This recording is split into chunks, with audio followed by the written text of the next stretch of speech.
یہ بچے تشدید کیا ہے؟ یعنی کہ کسی جو جس لفظ کے اوپر ایسے آ جائے جیسے حمزہ با زبر اب ہے، کیا ہے؟ یہ لکھا ہوا ہے نا؟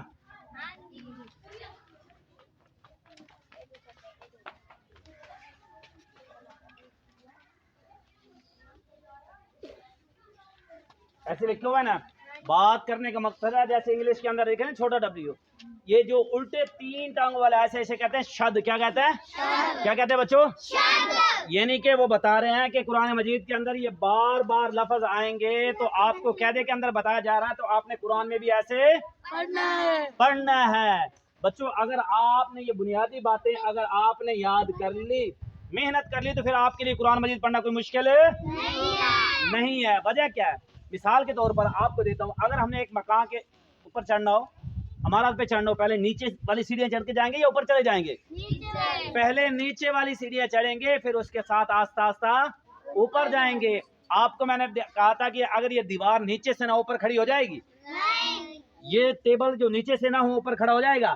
بات کرنے کا مقصد ہے کہ اگر ہم نے یہ قاعدہ نہیں آتا، اگر ہم نے قاعدہ کو نہیں پڑھا، نہیں سیکھا، تو یوں سمجھ لیں کہ ہم نے قرآن مجید کو نہیں پڑھا. لاکھ پڑھ لیں، 101 مرتبہ پڑھ لیں، پڑھتے رہیں، لیکن ہم نے اس قاعدے کو نہیں سمجھا، قاعدے کو اچھی طرح نہیں پہچانا، نہیں پڑھا، تو یوں سمجھ لیں کہ ہم نے قرآن کو صحیح وہی قاعدے کے اندر بتایا جاتا ہے کہ لفظوں کو کیسے پڑھنا، تلفظ کیسے پڑھنا، حروف مدہ کیسے کرنا، حروف حلقی کیا ہے، کلکلا کہاں کرنا ہے، غنہ کہاں کرنا ہے، موٹے حروف کون کون سے ہیں، یہ قاعدے کے اندر سب بتائے گئے ہیں. اگر ان پر عمل کرو گے تو پھر آپ کے لیے قرآن پڑھنا کوئی مشکل نہیں ہے. اب آپ کو جب یہ سمجھ آ جائے گی، اب قرآن مجید میں اگر آ جائے تو آپ کو یہ پتہ نہیں اس کا کیا مطلب ہے. اب آپ کو پڑھ کے دکھاتے ہیں کہ دیکھنا انہوں نے قاعدے کے اندر یہ بتایا کہ قرآن میں ایسے لفظ باہر آئیں گے، قرآن مجید کے اندر یہ لفظ بار بار آئیں گے، تو آپ نے کیسے پڑھنا آپ کو پڑھ کے دکھاتے ہیں. یہ دیکھیں،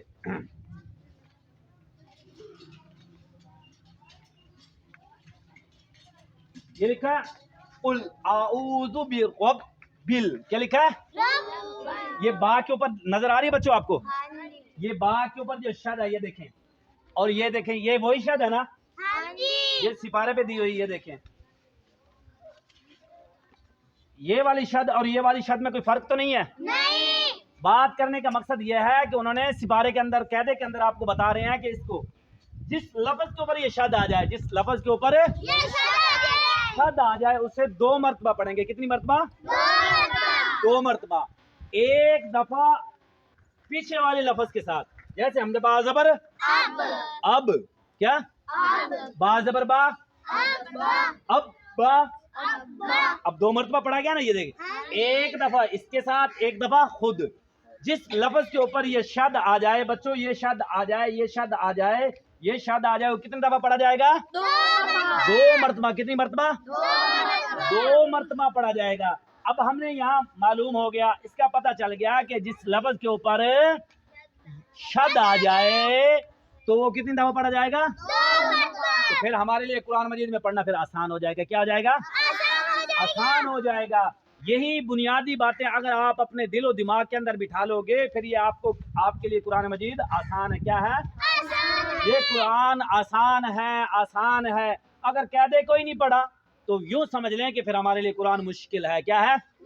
آپ نے قاعدہ پڑھ لیا، جہاں سے ایسے کھولیں گے فوراً ایسے پڑھنا شروع کر دیں گے. آپ کو یہ دیکھیں یہ شد آئی یا ایہن، آگے نا بچوں، یا ایہن نبی، شدیں آئی ہوئی نا، انہوں نے قاعدے کے اندر آپ کو بتا رہے ہیں کہ یہ شدیں بار بار آئیں گی. کیا آئیں گی؟ بار بار آئیں گی. آپ اپنے دل اور دماغ میں بٹھا لو کہ قرآن کے اندر اب بار بار آئیں گی تو آپ نے ایسے پڑھنا ہے. ایک تو سختی کے ساتھ، کیسے؟ سختی کے ساتھ. اور 2 مرتبہ. کتنے؟ 2 مرتبہ. ایک دفعہ پیچھے والے لفظ کے ساتھ، ایک دفعہ. سمجھ آئی؟ یہ دیکھیں کہیں سے بھی کھولیں آپ قرآن، کوئی بھی شد ہو، یعنی کہ صرف وہ آخر والی. مثال کے طور پر یہ دیکھیں، یہ وجاء اور غب بوکا آیا ہو نا، یہ دیکھیں یہ شد، یہ دیکھیں. اور یہ قاعدے پہ دیکھیں، اس طرف دیکھیں، یہ وہی شد ہے نا بچوں؟ یہ دیکھیں رب بوکا ملک صفن صفا، یعنی کہ انہوں نے کہا کہ یہ جو شد آئی ہوئی ہے یہ قاعدے پہ آپ کو بتا رہے ہیں کہ آپ نے قرآن میں ایسے پڑھنا ہے، قرآن میں ایسے پڑھنا ہے۔ بچوں جب آپ قاعدے پہ محنت کرو گے، قاعدہ صحیح سمجھ لو گے، صحیح پڑھ لو گے، تو پھر آپ نے سارا قرآن صحیح پڑھ لیا۔ ساری باتیں جب آپ قاعدہ پڑھ لو گے، پھر جہاں سے مرضی ایسے کھولو گے نا، ایسے فوراً پڑھنا شروع کر دو گے۔ آپ کو پتا ہوگا وَلَا طَعَامٌ إِلَّا مِنْ غِسْلِينَ، یہ لام نون دو زیر نہیں نا، آپ کو بتایا گیا تھا نا، جب ہم وقف کریں گے، رکیں گے، تو آخر والے حروف کو سکون کر دیں گے، ساکن کریں، کیا پڑھیں گے؟ یہ غسلین ہے، دو زیر ہے نا، نون کی دو زیر ہے نا۔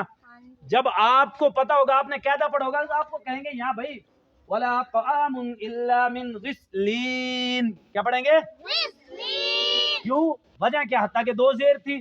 وجہ یہ ہے کہ ہمیں یہ قاعدے کے اندر بتایا گیا ہے کہ جب ہم سانس لیں گے، وقف کریں گے، آیات پر رکیں گے، تو آخر والے کو حروف پر سکون کریں گے۔ کیا کریں گے؟ سکون کریں گے، کہ اس کی زیر زبر کو ہم نہیں پڑھیں گے۔ کیا زیر زبر کو؟ ہاں، رک جائیں گے۔ ٹھیک ہے بچوں، اسی طرح اگر آپ کو اس قاعدے کی سمجھ آ گئی، قرآن مجید کی سمجھ آ گئی، تو یوں سمجھ لیں کہ آپ کے بیڑے پار۔ اگر آپ نے قرآن نہ پڑھا، قاعدہ نہ پڑھا، دنیا کی لاکھ ڈگری حاصل کریں، دنیا کی لاکھ ڈگری حاصل کریں بچوں، وہ دنیا ہی میں رہ جائیں گی، آخرت میں نہیں جائیں گی۔ پھر اگر ہم قرآن اس طرح تلفظ کے ساتھ پڑھیں گے، قرآن مجید کو تلفظ کے ساتھ پڑھیں گے، صحیح طریقے پڑھیں گے، پھر پڑھیں، مثال کے طور پہ ہم نے پڑھا الحمدللہ رب العالمین، کیا صحیح پڑھا؟ غلط پڑھا۔ الحمدللہ رب العالمین، اگر اس طرح پڑھیں گے، تلفظ کے ساتھ پڑھیں گے، پھر ایک ایک لفظ پر 10 نیکیاں، کتنی؟ پھر ثواب ہے۔ اگر ایک بچہ کام ہی خراب کرے، دنیا کا کوئی کام خراب کرے، کیا اسے کوئی انعام دے گا؟ کوئی شاباش دے گا؟ بھئی اللہ کا قرآن ہی ہم نے صحیح نہیں پڑھا، تو پھر اس پر نیکی ملے گی؟ تب نیکی ملے گی، تب اللہ راضی ہوگا جب ہم قرآن کو صحیح پڑھیں گے، ادب کے ساتھ پڑھیں گے، تب ثواب ہے، تب دنیا میں بھی ثواب اور آخرت میں بھی ثواب ہے۔ قرآن کی اتنی بڑی طاقت ہے، کسی کے لیے دعا کریں، دنیا سے کوئی چلا گیا، اس کے لیے ہاتھ اٹھائیں اور اللہ سے کہیں یا اللہ میرا دادا نانی نانا کوئی بھی دنیا سے چلا گیا، میرا چاچا، میرا باپ، میرا پھپھا، میرا تایا، میرا خالو، اس کے لیے دعا کریں یا اللہ اس کی قبر پر کروڑوں رحمت نازل فرما، اس کی قبر سے عذاب قبر ہٹا دے، آخرت کی منزلیں آسان فرما۔ تو اس قرآن کی برکت سے، کیا؟ قرآن مجید کی برکت سے، تو اللہ اس کی قبر سے عذاب قبر ہٹا دیں گے۔ اگر دنیا کی ریاضی کی کتاب لے کے جاؤ، سائنس کے لے کے جاؤ، بیالوجی کی لے کے جاؤ، کیمسٹری کی لے کے جاؤ، کیا وہ پڑھ کے کہے یا اللہ اے صد کے سارا عذاب ٹال دے، ٹل جائے گا؟ کہ یا اللہ میں نے سائنس پڑھ دی، ساری قبر کے اوپر پڑھ دی، اس سائنس کے پڑھنے سے عذاب الہی تو اپنا یا اللہ اس قبر سے عذاب ہٹا دے، یا اس کا ثواب اس قبر والے کو عطا فرما، ہو جائے گا؟ نہیں ہوگا۔ یہ صرف اور صرف یہ قرآن مجید ہے، ایسی کتاب ہے، ایسا کلام ہے، کسی کے لیے بھی دعا کریں اللہ قبول کرتے ہیں۔ کیا کرتے ہیں؟